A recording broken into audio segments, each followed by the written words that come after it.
வணக்கம் நண்பர்களே! இந்த வீடியோல எத பத்தி பார்க்க போறோம் அப்படின்னு பார்த்தீங்கன்னா, சூர்யா அவர்கள் நடிச்சு வெளிவந்திருக்கிற படம் தான் கருப்பு. இந்த படத்தினுடைய ரிவ்யூ தான் இந்த வீடியோல நம்ம பார்க்க போறோம். கருப்பு இந்த படத்துல சூர்யா, திரிஷா, நட்டி நட்ராஜ், ஆர்ஜே பாலாஜி இன்னும் நெறைய நட்சத்திரங்கள் இந்த படத்துல நடிச்சிருக்கிறாங்க. ஆர்ஜே பாலாஜி இந்த படத்த டைரக்ஷன் பண்ணியிருக்கிறாரு. இந்த படத்துக்கு சாயா அபிநயர் மியூசிக் போட்டிருக்கிறாரு. ட்ரீம் வாரியர் பிக்சர்ஸ் இந்த படத்த தயாரிச்சிருக்கிறாங்க. இந்த படம் வேர்ல்டு வைடா நேத்து வெள்ளிக்கிழமை ரிலீஸ் ஆகி போயிட்டு இருக்குது அப்படின்னு சொல்லலாம். இந்த படம் வியாழக்கிழமை ரிலீஸ் ஆவதா இருந்தது. ஆனா பினான்சியல் பிரச்சனை இந்த படத்த அஃபெக்ட் பண்ணுச்சு. அதனால அன்னைக்கு ரிலீஸ் ஆக முடியல. ஒரு வழியா சூர்யா அவர்கள் 50 கோடிய பொறுப்பேற்று இதுக்கு கையெழுத்து போட்டு, அதுக்கப்புறம் இந்த படம் நேத்து ரிலீஸ் ஆச்சு. காலையில இது ரிலீஸ் ஆகுமா இல்லையா அப்படின்ற ஒரு சிச்சுவேஷன்லயே அது ரிலீஸ் ஆனதால, காலையில கொஞ்சம் ரெஸ்பான்ஸ் கம்மியா இருந்தது. அதுக்கப்புறம் ஒரு 12 மணிக்கு மேல அந்த படத்துக்கு வேற லெவலான ஒரு ரிப்போர்ட்டும் கிடைச்சது. அதுக்கப்புறம் இந்த படம் பயங்கரமா போயிட்டு இருக்குது அப்படின்னு சொல்லலாம். இந்த படம் முதல் நாள்ல மட்டும் கிட்டத்தட்ட ஒரு 30 கோடிக்கு மேல வசூல் பண்ணியிருக்குதா இப்ப தகவல் கிடைச்சிருக்கு.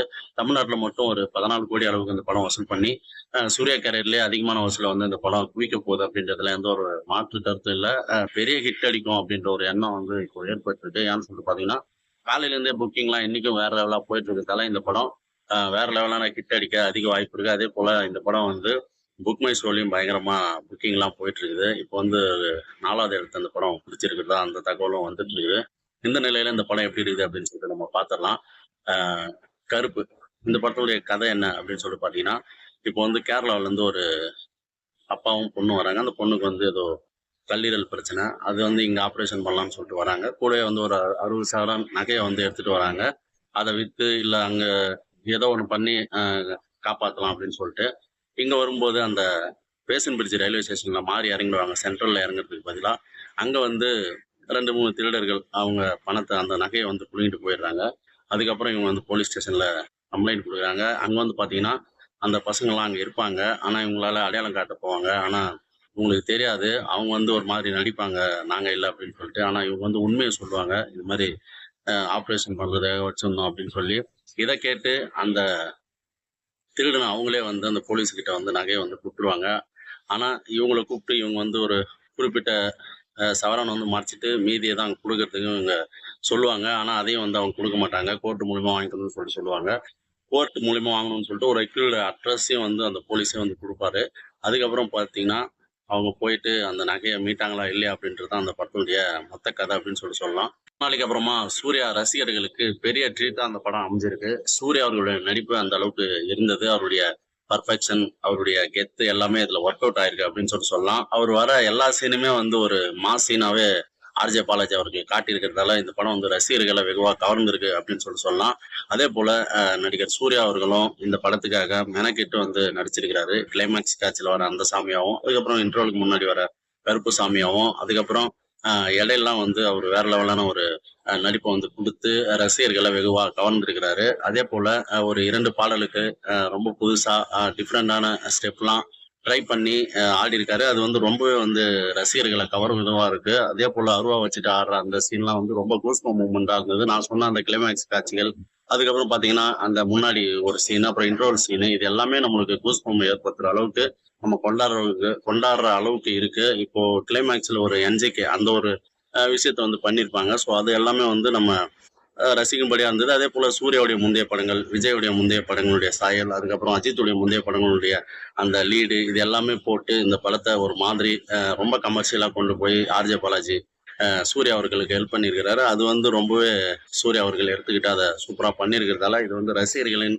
ஒரு விருந்தா ரசிகர்கள் ஏத்துக்கிட்டாங்க அப்படின்னு சொல்லலாம்.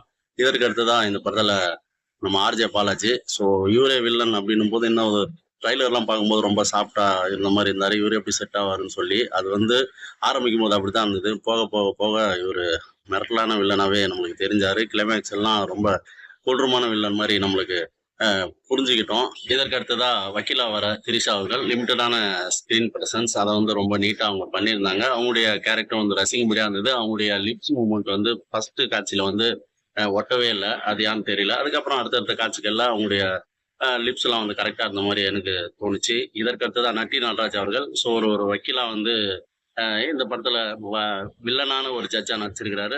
அவரும் ரொம்ப அவருடைய கேரக்டர் சிறப்பா பண்ணியிருந்தாரு. இதுக்கு அடுத்ததான் இந்த படத்துல மலையாள நடிகர் இந்திரன் ஒருத்தர் நடிச்சிருந்தாரு. ரொம்ப சூப்பரா நடிச்சிருந்தாரு. அவருடைய கேரக்டர் ரொம்ப பரிதாபமா இருந்தது. அது மட்டும் இல்ல அவருடைய ரொம்ப சென்டிமெண்ட் காட்சியா இருந்தது. அவங்களுடைய பொண்ணா நடிச்சிருக்கிற அனகா மாயா ரவி அவங்களும் வந்து சிறப்பா நடிச்சிருந்தாங்க. ஸோ ரொம்ப ஒரு அந்த நோயுள்ள பெண் மாரியே நம்மளுக்கு தெரிஞ்சாங்க. அ இந்த பிரியாணி விஷயத்துல ரொம்ப அவங்க வந்து அப்செட் ஆகி நடிச்சிருப்பாங்க. ஸோ ரொம்ப சூப்பரா இருந்தது. இவங்களுடைய அ 2 பேருடைய காம்பினேஷனும் ரொம்ப அப்பா, மகளா ரொம்ப சூப்பரா இருந்தது. அதுக்கப்புறம் பார்த்தீங்கன்னா, கூட நடிச்ச எல்லாருமே இந்த படத்துல ரொம்ப சிறப்பா நடிச்சிருந்தாங்க. குறிப்பா வந்து ஸ்வஸ்விகா, அதுக்கப்புறம் சிவாதா, ஆடுகளம் நரேன், தீபான்னு சொல்லி எல்லாருமே அவங்களுடைய ரோல வந்து சிறப்பா பண்ணியிருந்தாங்க. இந்த படத்துடைய மியூசிக் சாய் அபியங்கர் அவர் வந்து மிக சிறப்பா பண்ணியிருந்தாரா அப்படின்னு சொல்லிட்டு கேட்டீங்கன்னா, ஒரு சில இடங்கள்ல சிறப்பா பண்ணியிருந்தாரு. குறிப்பா வந்து ஃபர்ஸ்ட் ஒரு 40 நிமிஷம் சூர்யா அவர்கள காட்டவே மாட்டாங்க. ஸோ அந்த இடங்கள்ல அவருடைய மியூசிக் வந்து பெருசா நம்மளுக்கு வந்து உட்காந்து பார்க்கறதுக்கு யூஸ் ஆச்சு அப்படின்னு சொல்லலாம். அந்த ஸ்க்ரீன் பிளேவே 1/4 மணி நேரம் பரபரன்னு ரொம்ப சிறப்பா இருந்தது. அதுக்கப்புறம் பார்த்தீங்கன்னா, ஒரு சில இடங்கள்ல அது வந்து கொஞ்சம் என்னடா இன்னும் சூர்யா வரலையே அப்படின்ற ஒரு ஃபீல ஏற்படுத்தக்கூடிய இடங்கள்ல வந்து அவருடைய மியூசிக் வந்து ரொம்ப நல்லா ஹெல்ப் பண்ணுச்சு அப்படின்னு சொல்லுவேன். அதுக்கப்புறம் பார்த்தீங்கன்னா, அ இன்டர்வலுக்கு அப்புறம் அவருடைய அந்த 2 சாங்ஸு, அதுக்கப்புறம் வர பிஜிஎம் இதெல்லாம் ஓரளவுக்கு பரவால்ல செட் ஆச்சு. ஆனா, அ இந்த மியூசிக் தான் அந்த படத்துக்கு மிகப்பெரிய ப்ளஸ்ஸா அப்படின்னு சொல்லிட்டு கேட்டீங்கன்னா, அந்த அளவுக்கு இல்லன்னு தான் நான் சொல்லுவேன். ஒளிப்பதிவுலாம் வந்து ஜி.கே. விஷ்ணு மிக சிறப்பா வந்து பண்ணியிருந்தாரு. அதுவும் அந்த சாமி வேஷம், இந்த கருப்பசாமி இந்த 2 கெட்டப்லயும் வருவார்ல, ஸோ அதெல்லாம் வந்து ரொம்ப எக்ஸ்ட்ரார்டினரியா இருந்தது. அதுக்கப்புறம் பார்த்தீங்கன்னா, இந்த பாடல் காட்சிலயும் ஒளிப்பதிவுலாம் வந்து சிறப்பா இருந்தது. அ கோர்ட்டு அங்கேயும் வந்து ஒளிப்பதிவுலாம் ரொம்ப சிறப்பா இருந்தது. அதுக்கப்புறம் கலைவாணன் அவருடைய எடிட்டிங்கும் வந்து ரொம்ப நல்லா இருந்தது. நம்ம டைரக்டர் ஆர்.ஜே. பாலாஜி அவர்கள் இந்த படத்த வந்து அவருடைய ஸ்டைல்ல வந்து பண்ணியிருக்காரு. யார் யாருக்கு என்னென்ன குடுக்கணும், அப்புறம் அவரு எப்படி அத நடிக்கணும் அப்படின்னு சொல்லிட்டு ரொம்பவே சிறப்பா பண்ணியிருந்தாரு. கூட வந்து இப்ப இருக்கிற அரசியல் நிலைமை, இத வந்து முன்னாடியே அவர் கணிச்சாரா என்னன்னு தெரியல. ஸோ அத வந்து அவரு பண்ணியிருக்காரு. அது வந்து விஜய் அவர்களுக்கு அவருடைய ஆட்சியில நடக்கிற ஒரு விஷயத்த அப்படியே காட்டியிருக்காரு. இப்ப என்ன நடக்குதோ அது வந்து ஒரு சில காட்சிகள்லாம் நம்மளுக்கு தெரியுது. அதேபோல சூர்யாவுடைய ரெஃபரன்ஸ், அஜித்துடைய ரெஃபரன்ஸ், விஜயுடைய ரெஃபரன்ஸ், அதுக்கப்புறம் இவரு படத்துடைய ரெஃபரன்ஸ்ன்னு சொல்லி எல்லாத்தையும் வந்து அங்கங்க கோர்த்து படத்த வந்து எங்கெல்லாம் தொய்வு ஏற்படுதோ அங்க வந்து இந்த படத்த தூக்கி நிறுத்தியிருக்கிறாரு அப்படின்னு சொல்லுவேன். மொத்தத்துல இந்த படம் ரொம்ப பிளாக் பஸ்டர் படமா இப்போ ஓடிட்டு இருக்குது. புக்கிங்லாம் பயங்கரமா போயிட்டு இருக்குது. அந்த அளவுக்கு இந்த படமும் பிளாக் பஸ்டரா இருந்துச்சா அப்படின்னு சொல்லி கேட்டீங்கன்னா, ஃபர்ஸ்ட் ஹாஃப்ல வந்து நான் சொன்னேன்ல ஒரு 20 நிமிஷம் கதை வந்து நம்ம சூர்யா அவர்கள் வருவார்ன்னு சொல்லிட்டு நமக்கு போற அந்த ஒரு வேகத்துல வந்து படம் வந்து ரொம்ப நல்லா இருந்தது. அதுக்கப்புறம் சூர்யா அவர்கள் வரல. அதுக்கப்புறம் நம்மளுக்கு பெரிய தொய்வு ஏற்படுது. அதுக்கப்புறம் பார்த்தீங்கன்னா, தேவையில்லாத இடத்துல ஒரு 40 நிமிஷத்துல சூர்யா அவர்கள கொண்டு வராரு. கொண்டு வந்து இந்த கதைய வந்து அங்க தான் திருப்புறாரு அவரு. இது சாமி கதையா உள்ள போது. அதுக்கப்புறம் வந்து நம்மளுக்கு அ இந்த படத்த வந்து வேற கோணத்துல நம்ம ஹேண்டில் பண்றதுக்கு ஒரு மாரி லூஸ் விட்டுற மாரி இருக்குது. அதுக்கப்புறம் பார்த்தீங்கன்னா, திரும்ப ஒரு இன்டர்வல் வருது. அதுக்கப்புறம் பார்த்தீங்கன்னா, அந்த பாட்டு, அதுக்கப்புறம் வர சீன்லாம் வந்து நம்மளுக்கு அடிக்கடி இப்ப நான் சொன்னேன்ல, இந்த அஜித் அவர்களுடைய ரெஃபரன்ஸு, விஜய் அவர்களுடைய ரெஃபரன்ஸு, சூர்யா அவர்களுடைய ரெஃபரன்ஸு, அதுக்கப்புறம் ஆர்.ஜே. பாலாஜி அவருடைய ரெஃபரன்ஸு, அதுக்கப்புறம் இந்த பாடல்கள், சாமி ஆட்டம் இது எல்லாமே சேர்ந்து நம்மள வந்து ஓரளவுக்கு எங்கேஜா வச்சு இந்த படம் முடிச்சிருக்கு. அ இந்த படம் ஓடுற அளவுக்கு இந்த படம் வந்து பிளாக் பஸ்டர் படமா பார்க்கும்போது அப்படின்னு சொல்லிட்டு கேட்டீங்கன்னா, அது வந்து கம்மி தான் எனக்கு தோணுது. ஒரு ஆவரேஜான படமா தான் எனக்கு தோணுது.